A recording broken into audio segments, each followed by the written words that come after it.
Dragi prijatelji, dobro jutro. Već 2 dana i 2 noći ovde na Visu imamo hoću, neću situaciju sa vremenom. S jedne strane sunce, sa druge strane grmljavina, munje sevaju. I tek po koja kap kiše, sve se to igra oko ostrva, pleše. Grmljavinu možete čuti i sada.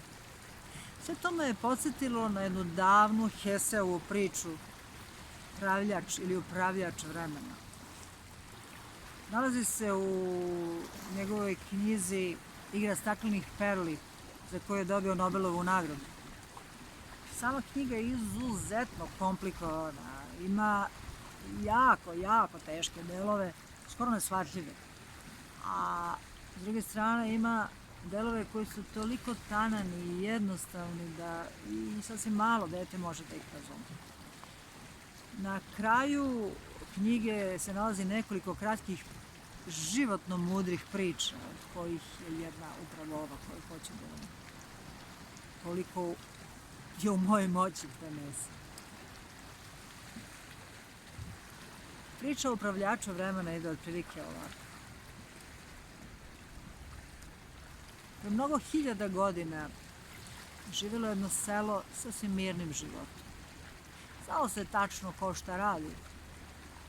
Jedan od najcenjenijih ljudi u selu bio je upravljač vremena. Morao je biti dobar čovjek. Od njega je zavisilo mnogo toga. Harmonija celog sela. Koliko će dobrobiti biti te godine donešeno.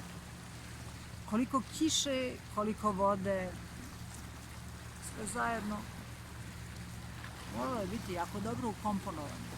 To je bio njegov posao. I zato su ga svi izuzetno voleli i cenili. Sam upravljač vremena je iškolovao mnogo novih upravljača vremena.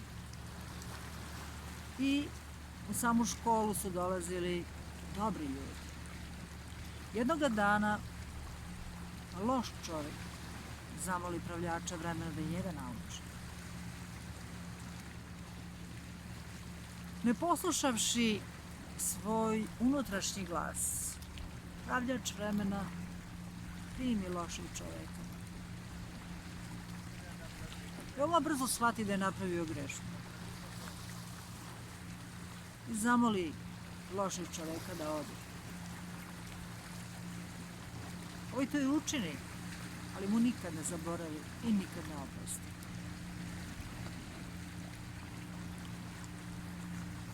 Postojalo je nekoliko pisanih pravila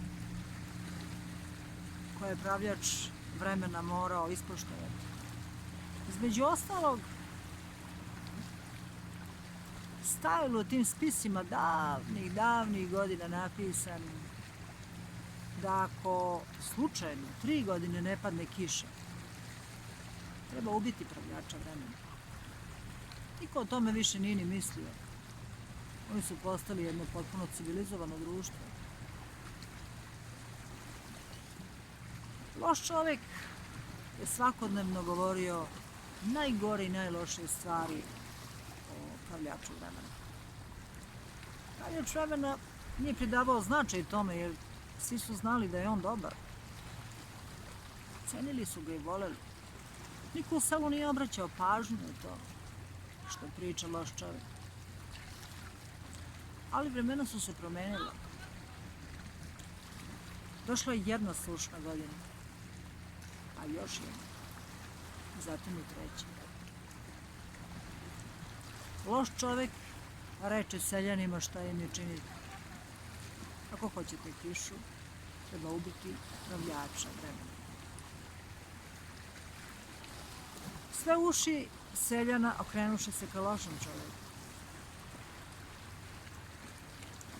Do samog kraja, dobri čovjek, upravljač vremena, nije verovao da je to uopšte moguće.